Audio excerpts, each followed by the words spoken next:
Platón. Las citas más bellas sobre el sexo y el casamiento. En este vídeo vamos no solo a presentar las citas de Platón sobre el tema en epígrafe, así como hacer algunos comentarios sobre las mismas. Empecemos por introducir la primera cita. Para Platón, el sexo es siempre algo que debe de ser evitado, ya que al oponerse a la libertad, esclaviza el alma de cada hombre o mujer. Prueba de ello es el siguiente pasaje de la República. ¿Cómo andas, Sófocles, en lo que respecta al amor? ¿Todavía puedes unirte a una mujer? Por Zeus, amigo mío. Replicó. Me siento más feliz que nunca por haberle escapado, en la medida en que el sexo es un amo delirante y salvaje. Me pareció en ese momento que Sófocles había hablado con ponderación y hoy me parece lo mismo. De hecho, la vejez nos reserva una gran paz en lo que respecta al furor con que el sexo ejerce su influencia en nosotros. En ella, somos como que liberados de un hoste de déspotas locos y crueles. Todavía en la República, Platón, siguiendo este pensamiento, identificará Eros, el amor sexual, con la forma más baja de gobierno, es decir, con la tiranía y con el tirano. Veamos lo que nos dice ahí. ¿Cuál es la forma de vida del tirano? Dime tú, que también lo sabes. Si me lo permites diré que vivirá rodeado de fiestas, orgías, concubinas y todos los gozos de esa naturaleza, en los que el Eros habita, gobernando su alma. Como ves, sabes cómo vive el tirano. Como es bien evidente, Platón menosprecia las relaciones sexuales, lo que lo ubica en las antípodas de las sociedades democráticas actuales, donde el sexo es visto como una dimensión importante en las relaciones afectivas. Pero ¿por qué es que el sexo es tan malo visto en Platón? Veamos el siguiente pasaje cogido de su obra El Fedro. Es importante tener en consideración que hay dos principios que guían todas nuestras acciones. Uno, es innato, y reside en la propensión hacia los placeres, y otro, es adquirido, y consiste en la reflexión que aspira a lo bueno. Muchas veces estos dos principios viven en armonía dentro de nosotros, y otras tantas en conflicto, dominando o bien uno o bien otro. Por ello, cuando la reflexión ejerce su poder en nosotros, gana el nombre de templanza, pero, cuando es el placer a dominar, recibe el nombre de libertinaje. Como vemos, para Platón, hay dos principios en nosotros, la reflexión y la inclinación hacia los placeres. Siendo antitéticos, tienen consecuencias opuestas. Quienes se guían por la razón se vuelven en personas temperantes, y quienes se guían por la inclinación hacia los placeres se hacen personas libertinas. No nos extraña, pues, que en las leyes Platón afirme categóricamente: Nada es más útil que la separación entre el alma y el cuerpo. Es decir, porque el alma y el cuerpo no tienen puntos de afinidad entre sí, lo mejor que puede hacerse es separar el alma del cuerpo. Pero si el alma y el cuerpo son dos realidades presentes en el ser humano, la pregunta que se impone es la de saber cómo pensar esa separación. He aquí lo que Platón escribe en las leyes. De todos los tesoros, el alma es el más divino y el más íntimamente personal. Los bienes humanos están divididos en dos categorías: los superiores, o del alma, deben ser preferidos, pues dominan como señores los bienes inferiores, o del cuerpo, que son menos excelentes. Por ello, debemos honrar en segundo lugar el alma, justo después de los dioses, ya que es ella que debe de comandar los bienes corporales. Platón no puede ser más claro. El alma debe de comandar el cuerpo como señora y soberana de éste. Pues solo de este modo, el hombre puede ser feliz, como lo demuestra el siguiente pasaje cogido de las leyes. ¿A qué victoria te refieres? Me refiero a la victoria sobre los placeres.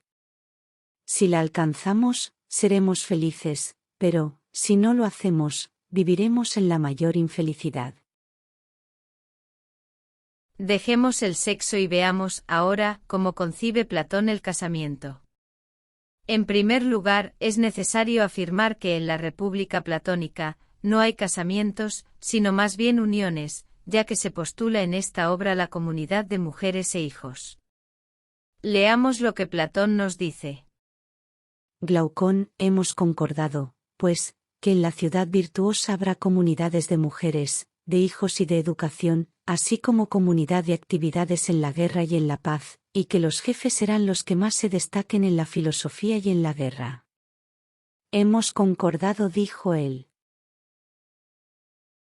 Llegados hasta aquí hagamos la siguiente cuestión: si solo hay uniones, y no casamientos, ¿podrá cada varón o mujer unirse a quien desee y cuando lo desee? Ante la interrogante he aquí la respuesta de Platón. Tanto el sexo femenino como masculino han recibido el placer sexual de la naturaleza, en la condición de que copulen únicamente con la finalidad de la procreación.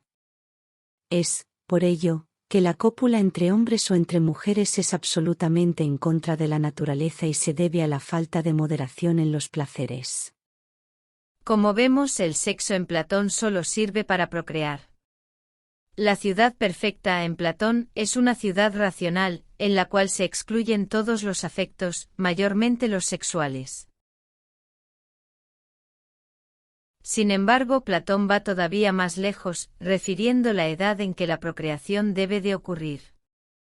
Veamos el siguiente pasaje de la República. ¿No hemos dicho que los hijos deben nacer de progenitores en la flor de la edad? Sí, lo hemos dicho. ¿Y no te parece que la flor de la edad reside en los 20 años para la mujer y en los 30 para el hombre? Sí, me parece. Pero, ¿cuáles deberán ser los periodos de fecundidad para cada uno de ellos?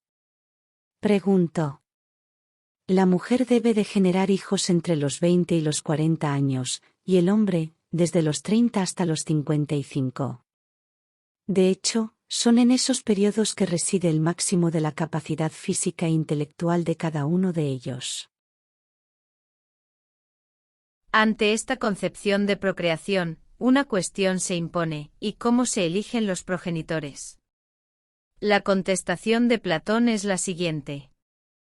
Deben realizarse, así me parece, sorteos tramposos, de tal forma que el hombre inferior culpe, en cada unión, la suerte y no los jefes. Me parece bien, asintió él. Los que sean valientes en la guerra o en otro lugar debe dárseles mayor libertad de unirse a mujeres, de tal forma que nazcan más hijos de su cualidad. Concuerdo contigo. Hemos dicho que el sexo en Platón visa únicamente la procreación. Y hemos dicho bien, si atendemos a su última obra de carácter político, las leyes. Todavía en la República puede ser leído un pasaje en que es admitido el sexo sin que éste esté vinculado a la procreación. Vamos a verlo ahora. A mi juicio, cuando los hombres y las mujeres hayan superado la edad ideal para la generación, debemos darles la libertad de que se unan a quien sea de su agrado, con la excepción de una hija, nieta o abuela en el caso de los varones, o la de un hijo, padre u otro pariente en línea recta en el caso de las mujeres. No obstante, estas uniones no pueden tener por escopo la generación y, si ésta ocurre, el fruto de las mismas no debe crecer. Sin embargo, esta excepción deja de serlo en las leyes. El pasaje que vamos a leer ahora es, a nuestro juicio, lo más alineado con el pensamiento de nuestro filósofo. Nuestra ley es esta: no deben ser los ciudadanos de la ciudad ideal peores que los pájaros y otros animales, que, hasta el momento en que empiezan a procrear, viven en la más rígida abstinencia. Sin embargo, una vez llegado el tiempo de la procreación, forman pareja según la inclinación natural, y después de la misma viven en plena concordia y mayor santidad. Por ello, afirmo que nuestros ciudadanos deben ser tan virtuosos como los animales. Ahora bien, si en la República Platónica no puede hablarse de casamiento, lo mismo no sucede en su obra Las leyes. Veamos cómo concibe ahí el casamiento. Un individuo con 25 años, que tenga encontrado a alguien de su agrado, podrá casarse y tener hijos. Debe casarse antes de completar los 35 años. La futura esposa debe formar con él un casal armónico con el fin estricto de la procreación.